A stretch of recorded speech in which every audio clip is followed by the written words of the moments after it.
65,000 से ज्यादा मौतें, 80% गाजा तबाह। 2 साल की जंग में किसने क्या खोया और क्या पाया, आगे क्या और होगा ये जानते हैं। देखो बहुत कुछ चल रहा है जियो पॉलिटिक्स में, आइए जानते हैं क्या है अपडेट। इजराइल का यह टारगेट अभी तक अधूरा है क्योंकि सभी बंधक रिहा नहीं हुए। वहीं इसके अलावा हमास चाहता था कि अरब देश भी फिलिस्तीन के मुद्दे को तवज्जो दें। तो 2 सालों में ऐसा क्या हुआ।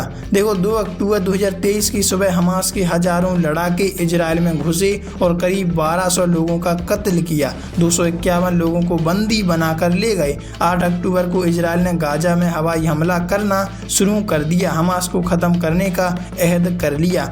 अब से शुरू हुआ तबाही का दौर और आज भी जारी है और बंद होने का नाम नहीं ले रहा। तो आइए जानते हैं आखिरकार इजराइल बंद करने के लिए क्यों तैयार नहीं ये युद्ध। देखो इजराइल हमास जंग क्यों शुरू हुई, किसने किया और क्या खोया क्या पाया, अब गाजा पर किसका कब्जा होगा। सवाल नंबर 1 है इजराइल हमास की जंग की शुरुआत कैसे और क्यों हुई थी।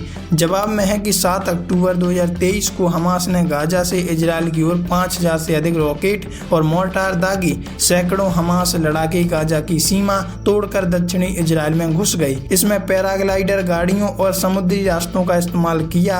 उन्होंने इजरायली लोगों, सैन्य ठिकानों और एक म्यूजिक शो नोवा फेस्टिवल पर हमला किया जिसमें 1139 लोग मारे गए और 251 लोग बंधक बना लिए। दरअसल 1987 में मौलवी शेख अहमद यासीन ने हरकत अल मुकावा अल इस्लामिया यानी हमास की शुरुआत की। इस संगठन को बनाने का मकसद इजराइल को मिटाना और फिलिस्तीन में इस्लामी परचम लहराना था। 2005 में इजराइल ने गाजा पट्टी पर कब्जा छोड़ा तो हमास ने कंट्रोल कर लिया। 2006 के चुनावों में हमास ने बहुमत हासिल किया। वो शरिया कानूनों के हिसाब से सरकार चलाने लगा। हमास के सैन्य कमांडर अल दाइफ ने लगातार होते इजरायली हमलों और सालों से गाजा पट्टी पर इजरायली नाकेबंदी को हमले की वजह बताया।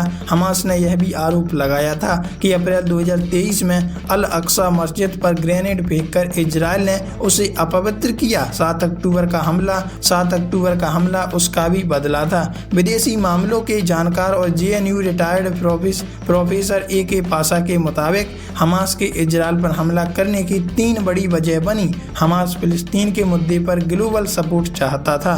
हमास को पता था कि 7 अक्टूबर को इतना बड़ा हमला करने के बाद इजराइल पलटवार जरूर करेगा और वो उसने किया। वैसे आप इस बारे में क्या कहेंगे, कमेंट में लिखकर जरूर बताइएगा।